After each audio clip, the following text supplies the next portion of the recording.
Hey, what's up guys? Welcome to Contentholic, India's leading SOP writing agency. We have our expertise in visa refusals and reapplications. Contentholic has been awarded as India's most reliable academic writing agency 2022 at Indo-Asian Business Excellence Summit held in Delhi. In today's video, I'll take you through all the reasons and the grounds on which the Canadian student visa is rejected nowadays. But before that, let me tell you something very interesting. A significant rise in the student visa refusal of Canada, which reached up to 60% by the end of 2022, was majorly due to some big internal changes made by IRCC. We get a heap of queries from students, the candidates, those who ask us that why their Canadian student visa was rejected. And based on our more than 10,000 visa refusal cases, we have prepared a comprehensive list of reasons and the grounds that why the Canadian student visa is refused nowadays. I will be discussing each of them one by one in this video, so please stay tuned till the end. Okay, let's plunge into it. The first and the foremost ground, or you can say the biggest ground or the reason on which the Canadian student visa is refused is plagiarism in your SOP or the poorly written draft. I believe you all are aware of this term plagiarism. It means that you're copying the content, you're stealing the thunder of somebody else and you're putting it in your own SOP. Or you are giving this important, this vital, this essential task to somebody else who is either a novice, the one who does not have a dab hand, he's not an adroit person, or you are just writing on your own with your little knowledge. Now this is going to be fatal. This is going to be very dangerous, I would say.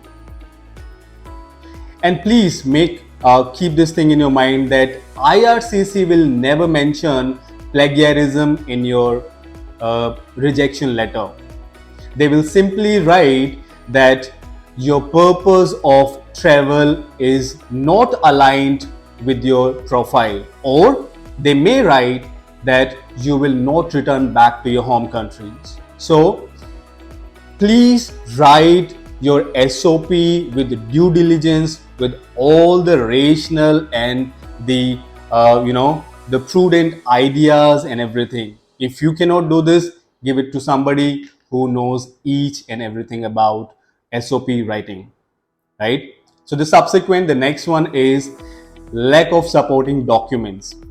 There are many candidates, there are several candidates, those who write their SOP, they write everything in that SOP that they have this much of experience, they have done this in their academics, but when it comes to the supporting documents, they do not attach them. For instance, a candidate is writing that he has this much of experience, he has worked with this MNC, this company, but he or she hasn't attached the relevant document, the experience certificate or the experience letter. You have to justify, you have to give a proof of everything, whatever you're writing.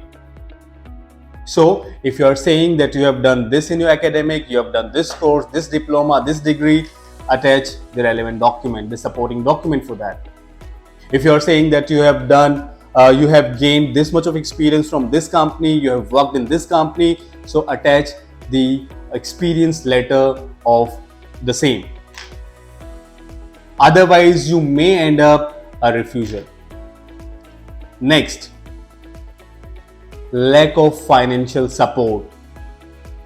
See, Canada nowadays is looking only for those candidates, those who can bear their expenses, those who can pay their tuition fee and all the expenses, those who can support their education financially.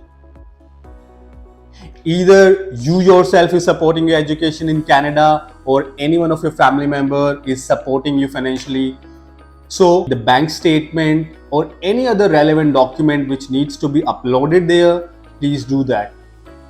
If you are not giving this, if you are not showing to the to the Canadian embassy that you have an ample of money, you have good amount of money in your bank account to support your education in Canada, then it's going to be again a refusal case.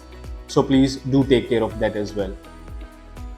Whatever the course that you have done, whatever the studies that you've done, the work experience you have gained here, now make sure that in your SOP or in your application, you write it in a way that it is going to be connected with the course that you've applied for in Canada.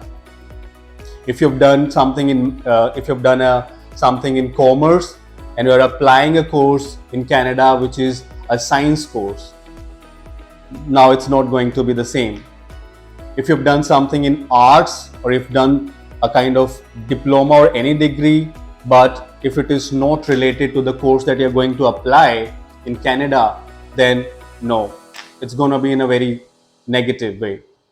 So make sure that the course, the academics, the education that you've done in past, make a connection, make it relevant with the course that you are going to apply.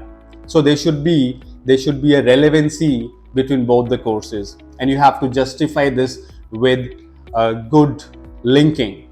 You have to bridge this, right? Okay. Next ground is that you have already applied for EEP Canada PR. What does that mean? This is Express Entry Program. If you are one of the candidates, the one who has already applied for the Express Entry Program Canada for PR, and after that you are applying for the student visa, the Canada student visa, what exactly are showing to the embassy? What exactly are showing to the IRCC? Your intention shows that you're going to settle down in Canada. You are not going there for your study purpose, right? So please don't make this blunder. It's going to be fatal for you. It's going to close the doors of Canada for you forever, because you have to go to the Canada with clean hands, right? So don't apply for EEP Express Entry Program Canada PR at the same time or before applying for the student visa in Canada. Next, if you have low scores in IELTS, or if you haven't done good in your academics, but if you are applying in SDS category, then again it's going to end in refusal. SDS stands for Student Direct Stream. Now this is a category which the Canadian Embassy or the government has made it for those students who are good at their academics, those who have scored good, those who have attained good grades in their academics, and those who have scored good in IELTS. In this SDS category, the visa process is also fast, the eligibility criteria is fast, it's easier, but it is only for those students who fall in the creamy layer. I should say it's creamy layer. Those who are brilliant students. If you are not one of them and still you are applying in SDS category, just because that the visa process is faster there, no, it's not for you. You may get, or rather I should say that you will surely get the refusal. So don't do this.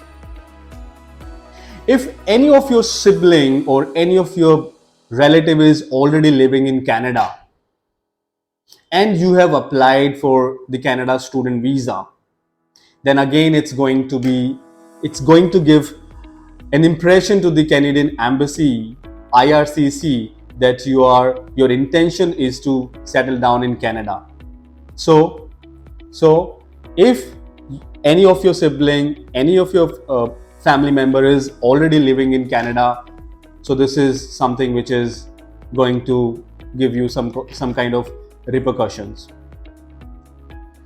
Now, please make sure that before applying for your visa, you submit the whole 1 year fee of your course. The next ground or the common ground is this, that if you do not have the relevant documents, if you haven't obtained the documents from your previous employer, you do not have your mark sheets, right? So please, collect all these mark sheets and the documents of your previous employment, because you have to upload and attach everything. The next ground is this, that if the college or the university is not listed in the DLI list, you will definitely get a refusal, because now the norms have been amended, the norms have been changed in IRCC, which I just told you in the beginning of this video. DLI stands for the Designated Learning Institutes, and on the IRCC itself, they have uploaded a list of all these institutes, the designated learning institutes. So please check this list and make sure that the college or the university that you are applying in the Canada is there in this list. It's mandatory. It's very important, right? Now, we have covered many grounds till now, but there are many others on the basis of which the Canadian student visa may be refused or rejected. What are those? The another ground is this, that a long gap in your studies and there is no enough justification given by you. See, for example, if you have done your master's or your graduation in 2013, and after that there is a gap of 3 years, and in 2017 you are applying for another course, or in 2000. So basically, if there is a long gap and there is no enough justification, then it is going to give you a refusal. So make sure that you justify the long gap or any gap. If there is a gap in your studies, so please justify with a rational reason. Give a justification for that gap. Next is that if you have ever been refused by the Canadian embassies, your visa has been refused by the Canadian embassy, or by any other country, you've got a refusal. So please mention that, because the embassy has all your data. They can fetch it by simply entering your passport number. So please do not hide, do not conceal any material fact. And this is the next ground. Do not misrepresent the information, do not give wrong information, do not hide any material information in your application, in your SOP, right? See, as I told you that they have all the relevant data, they have all your information, and they can fetch it easily by entering the passport number. So misrepresentation, giving wrong information to the embassy will definitely close the doors of Canada for you, and this is for forever. The next ground is this, that if you've applied for the dependent visa or the wife visa, the spouse visa, along or together with your student visa, then definitely you're showing on the prima facie, on the face of it, it looks that you are going to settle there, right? So do not apply for the dependent visa along with your student visa. Apply for the dependent visa maybe after 6 months or maybe after 1 year after getting your student visa, Canadian student visa, right? So do not apply it together. The last ground is this, that if you have scored low marks, low grades in your previous study program, then please do give justification for that. That why didn't you get good marks? Why didn't you get good score in the previous study program?